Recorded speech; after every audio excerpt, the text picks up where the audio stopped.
In this video presentation, we are going to learn about the synthesis and the secretion of the thyroid hormone. So let us see what is the problem related to the synthesis and the secretion of the hormone. Why there is a necessity to learn this secretion? Now, 42 million people in India suffer from the thyroid gland. And according to a report that was published by the National Family Health Survey by the Government of India, the prevalence of the thyroid disorder is approximately 2% of the women aged 15 to 49 years have got goiter or any other thyroid disease. And the prevalence of the goiter or any other thyroid disorder in women increases from 1% in 2005-6 to 2% in 2015 and 16. That means it has been double.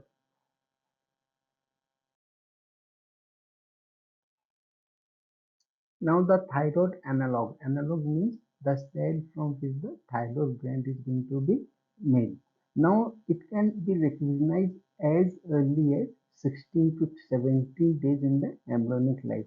Now the follicular arrangement that appear first is devoid of the colloid material, and by 13 to 14 weeks the follicle begin to fill with the colloid material that's happen only after third month.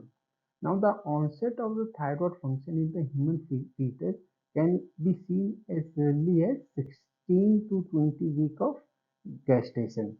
Now the early development and growth of the thyroid gland in the fetus is independent of the thyroid stimulating hormone. Why? Because these thyroid stimulating hormone can be seen produced by the pituitary gland, okay, only after 14 weeks of the gestation. The serum thyroid stimulating hormone increases from 18 week onward, and by 26 week of gestation maximum amount has been reaches, and this remain high till the baby has been born. Now at about 60 to 20 week, around about 20 weeks, there is an onset of the thyroid function in the fetus, and the thyroid binding globin has rapidly increases, and the maximum amount of thyroid binding globin can be seen at 10th week of the intrauterine life, and it remain high till the baby is being born. Now you will be able to appreciate thyroid gland, the right and the left lobe of the gland, and it is being connected by the isthmus. Now this is a large gland. It can be easily seen by the naked eye, and it can be easily palpated. Now the weight of the gland is approximately 15 to 20 gram, and each lobe is approximately 2.02 to 2 centimeter in thickness, and as far as the length is concerned, it is 4 centimeter. Now this middle portion, the isthmus, is 0.5 centimeter thickness, 2 centimeter wide, and 1 to 2 centimeter in height. Now the average size of the follicle is approximately 200 nanometer, which is being filled with a clear proteogenous substance. Now it is the average size we are saying. It is not that every follicular size is going to be of 200 nanometer. When the cell become active, the size of the follicle increases. When the cell become inactive, the gland become inactive or producing less amount of hormone, the size decreases. Now this gland has got very large amount of blood supply. The vascularity is very high, and the right lobe receives large amount of blood supply as compared to the left lobe. You can able to appreciate that the blood flow is approximately 4 to 6 ml per minute per gram, and if you are comparing with the kidney, it is only 2 to 3 ml per minute per gram. Okay, although the kidney receives a very large amount of blood supply. How much it is? It is 125 ml per minute. But over here we are taking consideration of the gram also. Okay, Now, in pathological condition, if the blood supply of the gland becomes too much, okay, now so sound can be heard, and those abnormal sound from the gland can be as termed as growth. Now, again, in the pathological condition, if the amount of blood supply increases, okay, you can feel thrill in the thyroid gland. As I've told you, when the cell are active, producing large amount of T3 and T4, the shape of the cell becomes columnar in nature. The shape of the cell becomes cuboidal when it is inactive. It has got microvilli also, and the microvilli increases. Over here, you will be able to appreciate this is the thyroid gland taken from the electron microscope. You can see over here the microvilli present over here. There is nothing special about the nucleus, but the cytoplasm has got large amount of endoplasmic reticulum. Now in the cross section, you will be able to see within this follicle there are certain C cells are also present, which are the parafollicles. So let us begin the synthesis and the secretion of the T and T3 and the T4 hormone. Now you can see that thyroid stimulating hormone is being produced by the thyrotrope cells, which is present in the anterior pituitary, which consists of only 3 to 5% of the cell. Okay, and the target tissue of the thyroid stimulating hormone, which is being produced from the anterior pituitary, the target tissue is the thyroid gland. So when TSH stimulated the thyroid gland, then only it will produce the T3 and T4. So two important biologically active hormone is being produced by the thyroid gland. Number one is the T4, which is also known as the thyroxine, and the second hormone which is being produced by the thyroid gland is the triiodothyronine, commonly known as T3. These being derived from the modification of the tyrosine ring. Now over here you will be able to see two benzene rings. This is the inner benzene ring and this is the outer benzene ring. And it is the classification has been done in the benzene ring for the attachment of the molecules like 1, 2, 3, 4, 5, 6. Okay. Now in the position of 3, in the position of 3 and in the position of 5, in the outer benzene ring, two iodine ions get attached to it, and in the inner ring in the same position in the 3 and the 5 position again two iodine ions being attached. So this molecules is known as T4 by the virtue of the four iodine molecules attached to both these rings. Over here you will see from the outer ring from the position of 5, this iodine ring is being removed. So this molecule now becomes T3, and if this reverse happens from this outer ring, it is being attached over here. You will be able to see over here. It is being instead of here, it is being attached here. Okay, then that molecule become reverse T3. Now, the dietary intake of the iodine ion along with the food, it varies from place to place.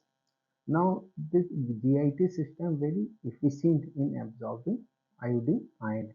Within half an hour, within 30 minutes, all the iodine which is there in the food, it is going to be absorbed. So the daily amount is approximately 150 micrograms in order to eliminate all the clinical feature of hyperthyroidism as well as of hypothyroidism. If you are taking 150 gram per day, then there will be no clinical feature of hypo or hyperthyroidism. So the major exogenous source for iodine in the food is iodized iron, iodized bread, dairy product, and fish.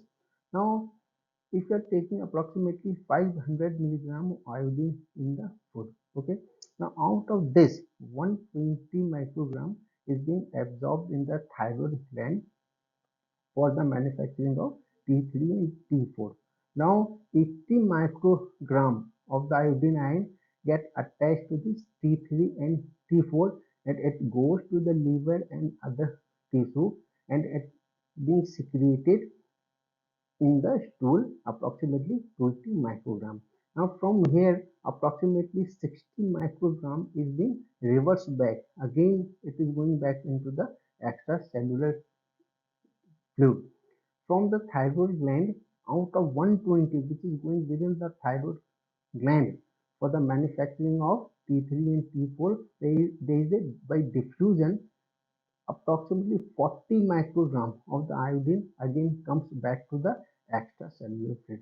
So in the extracellular fluid we are having 500, this 40 and this 60 microgram. So total become 600 microgram in the extracellular fluid. Okay, now of 600 microgram approximately only 20% is being absorbed. 20%, that is 120 microgram of iodine is being utilized for the synthesis of the thyroid hormone, and the rest 80%, which is approximately 480 microgram, is being secreted in the urine. Now this thyroid releasing hormone is coming from the hypothalamus to stimulate the thyroid cells in the interior pituitary for the production of thyroid stimulating hormone. Now this thyroid releasing hormone from the hypothalamus, it is being secreted by the arcuate and the median eminence, but it also being secreted from the cerebral cortex, GIT, beta cell in the pancreas, prostate, and the heart. That means thyroid releasing hormone is not exclusively formed in the hypothalamus, but these are the other places from where this TRH can also be secreted. Now, when it comes to the thyroid cells in the interior pituitary, it combined with the TRH receptor which is present in the thyroid cells in the interior pituitary. Now, as soon as the TRH combined with the TRH receptor, there is a G protein is being activated. Which part of the G protein is being activated? The alpha part of the G protein is being activated, and as a result of that, adenyl cyclase is being formed. Now, as a result of the activation of this IP3 and the DAX system, the intracellular store of the calcium, okay, it tends to release the intracellular store. As a result of that, the intracellular calcium increases, and it also activates the release of thyroid stimulating hormone from the granules. That means when the thyroid releasing hormone is being attached with this receptor, the mechanism get activated. Okay, so not only the newly synthesized TSH is being formed, but also the TSH which has been combined with the granules is also being released from this thyroid cell. Now, thyroid stimulating hormone is being stimulated from the interior pituitary, from the thyroid cells. Okay. Now, these thyroid stimulating hormones comes in the thyroid gland to secrete the T3 and T4. And now we will see the mechanism by which this hormone is being secreted. One important thing to learn over here that all the steps in the formation and release of thyroid hormone is being stimulated by this thyroid stimulating hormone. Now, this iodine ion which is being absorbed from the GIT system. Okay.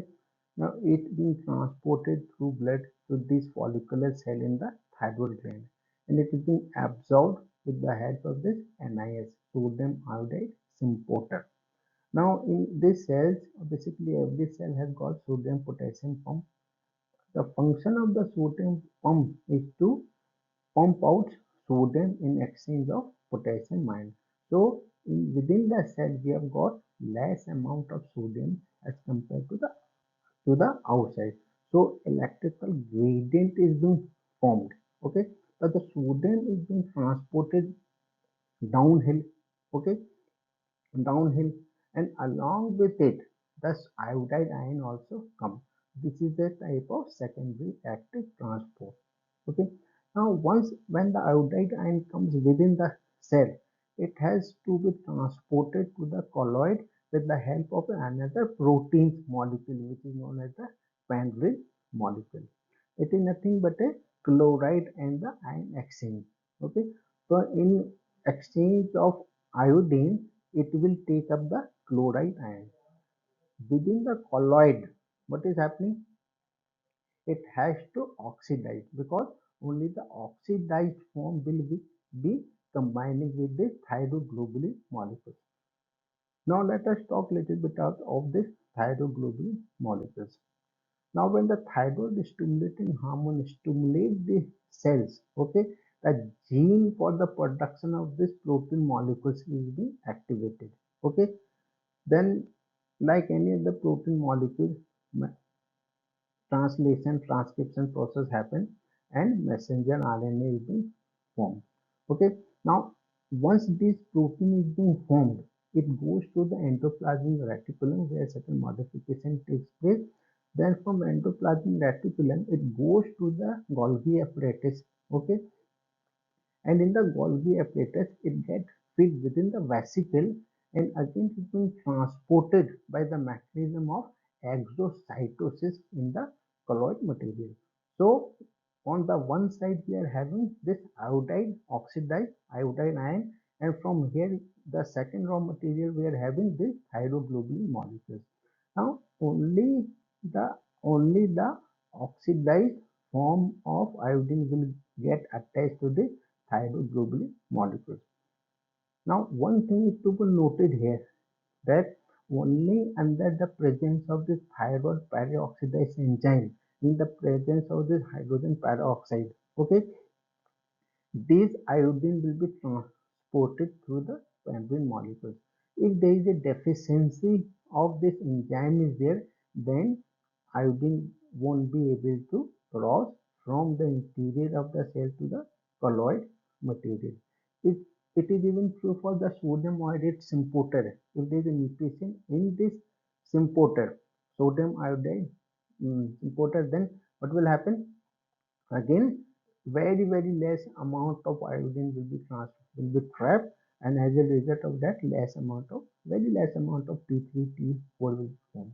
Okay, now once inside the cell, okay, it is been oxidized, thyroglobulin molecule is coming to the colloid. So after oxidized, this iodine gets attached to the thyroglobulin molecules.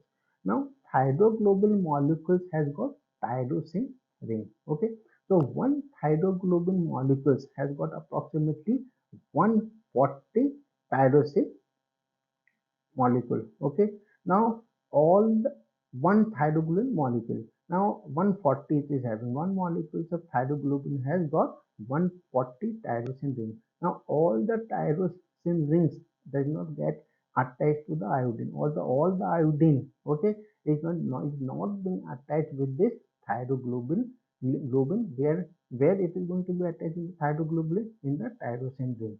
So out of 140, only less than 20 tyrosine ring will be get attached by this iodine ion, and the rest will remain as such.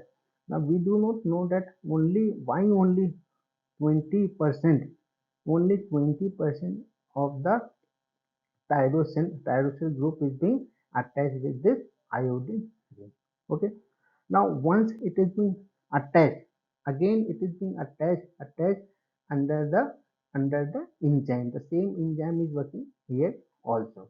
So when oxidized ion is being get attached to the thyroglobulin molecules, that mechanism is being known as organification. Okay, now in the thyroglobulin molecules, okay, one molecule may contain monoiodide or it may contain DIT. DIT means MIT means one iodine molecule will combining to it. DIT means two molecules of iodine will be combining to it. Maybe there may be one also. Okay, so this is one, this is two molecules. Now, if both of these combine together, okay, this process is known as coupling, and the if coupling take place only under the presence of this enzyme. If there is a deficiency of this enzyme is there, then no coupling will take place. Okay. Now, as a mechanism, coupling is taking place. Okay. So, two two molecules of iodine and one molecule of iodine, when they combine together, it forms T3. When two molecules of iodine and two molecules of iodine combine, it becomes T4. And when MIT, no other molecules of iodine is being attached to it, it remains as such. So MIT is being formed and this DIT, two molecules of iodine. Okay. Now it is being attached to this thyroglobulin molecules. Okay.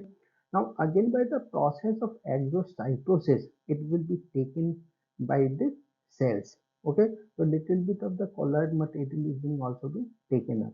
Now within the cells, okay, within the cells, what we are having this thyroglobulin molecules along with T3, T4, MIT and DIT. Okay. Over here we have T3, T4, MIT and DIT. Now under the enzyme, ठीक है ना, what it is going to do? It is going to protolyze all these substances. Okay, and T3 and T4 will be secreted out of the cell, and we do not know the mechanism. What is the mechanism for the transportation of the T3 and T4 from the interior of the cell to the blood circulation? The mechanism is still unknown. Maybe after some time we will be able to know any transporting protein which is being present over here. And the MIT and DIT which is present here will be again deiodinated. Okay, deiodinase enzyme is there. Okay, it will take away the iodine from the MIT and from the DIT, and this iodine will be reutilized for the synthesis of the T3 and T4. Now from here, more than half of the iodine is coming. Okay, this is important to learn that from here, from the recycling of the MIT and DIT where the iodine is being attached, more than half of the iodine is being recycled for the synthesis and the secretion of the T3 and T4.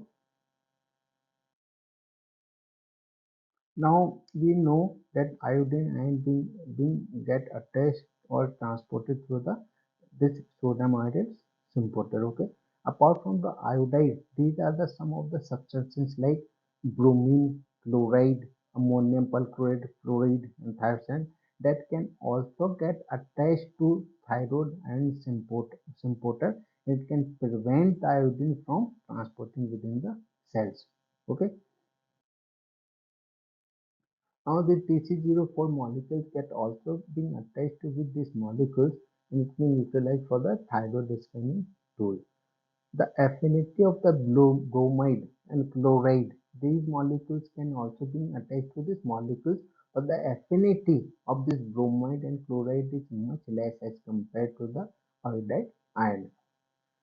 Now this NAS molecules is a protein molecules. Okay, so gene is there for the synthesis of this molecule. Okay, now if there is a mutation in the gene for the synthesis of this molecules, okay, then what is going to happen? There will be a hindrance for the transportation of the iodide molecules. Okay, now this NIS molecule expresses to a very large extent in the outer membrane of the cell when TSH hormone has been increases. Okay. Now, if mutation is there, for example, just like congenital hypothyroidism, then less amount of iodine will be trapped and therefore less amount of T3, T4 will be formed. Now, this NAS molecules expresses in very low amount in thyroid and adenomas and the carcinoma. Okay. when these molecules expresses very low amount, that means low amount of iodine will be trapped and less amount of T3 is to T4 is to be formed, and it can be appear, these cells appear as the cold nodules in imaging studies. Now in the thyroid cells, okay, these NIS molecules is being expressed, and with the help of these molecules iodine ion being transported within the follicular cells. Now these NIS molecules is being expressed in these cells also, like salivary gland, gastric mucosa, mammary gland, okay, but transportation of iodine in these cells are independent of the thyroid stimulating hormone. Over here, the transportation of the iodide does not require thyroid stimulating hormone. Now we know that thyroglobulin is a very big molecule. Okay, it has got more than 600 kilodalton molecular weight as far as the molecular weight is concerned, comparing to this NIS molecules which is only 65 kilodalton. Okay, so half of the content of the thyroid gland is because of this thyroglobulin, which is protein in nature. Okay, now this molecule has got only 140 or 100 molecules of thyroglobulin. Okay, so it is having only few tyrosyl bacilli within. These are the blue dot circle you can see, tyrosyl bacilli group over here. Okay, and only few of these are able to subject it to iodination. Means these tyrosyl group only 20, less than 20, and some books has given only 3 to 4. Okay, so only less than 20 or less than 3 to 4 will be able to combine with this tyrosyl group. So this, if this is the one molecules of thyroglobulin, okay, these are the amino acids, these are the tyrosyl group. Over here, if two molecules of iodine being attached, over here also if two molecules of iodine being attached, then if these combine together by the process of coupling under the effect of enzyme, it becomes T4. If it have only T2 molecules, it has got T1 molecules, T1 one molecules iodine and two molecules iodine, and if this combine together by the process of coupling, it becomes T3. If this molecules has only one iodine molecules, okay, then it will become mono. It has become two, only it will become di. So in the synthesis, what is happening? Only iodine is being attached to only few of the tyrosyl group. Not all the tyrosyl group is being attached by the iodine ion.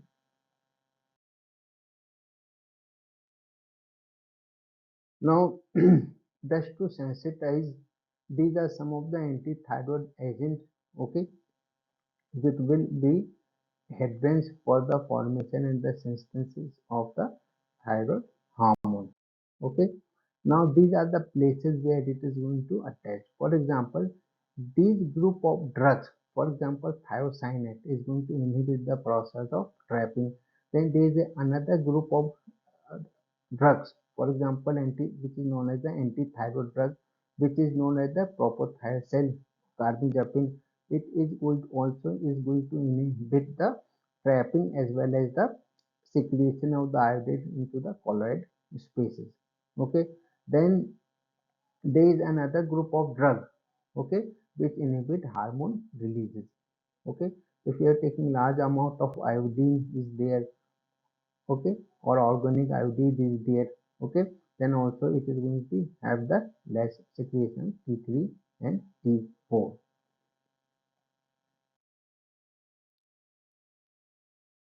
So in summary, first of all, iodide ion is being uptake by the NIS molecules. Okay, when this molecule is being taken by the cell, okay, there is a oxidation of this iodine molecule under the presence of enzyme, and when it is being oxidized, ठीक है ना, then there is a process of iodination. Means what is happening? These iodine molecules, the oxidized iodine molecule get attached to the thyroglobulin molecules.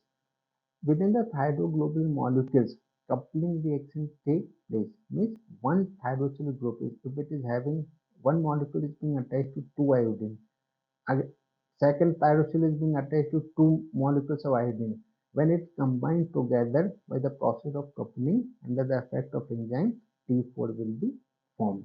Then there will be storage and the release. The storage is for about 2 to 3 months. And finally, there is a release of the hormone, but T3 and T4 is being released into the blood. Okay, and the MIT and DIT which is being formed from MIT DIT, iodine which is approximately 50% is again being recycled for the synthesis and secretion of the hormone. Okay, so one more information I would like to say that normally much more T4 is being formed, okay, than T3, but during the deficiency, iodine deficiency leads to more MIT is available and greater proportion of the T3 is being formed. So this slide is showing you the events where for the synthesis of and for the hormone is taking place. There's a very event that is taking place within the follicular cell. And these are the sites where it takes. These are the enzymes under which the action is more efficient and more amount of T3 and T4 is being formed. Any of the enzyme is deficient. If there is a deficiency of any of the enzyme is there, okay, then the further reaction will not take place. And these are the some of the inhibited drugs which inhibit the synthesis of T3 and T4. Thank you.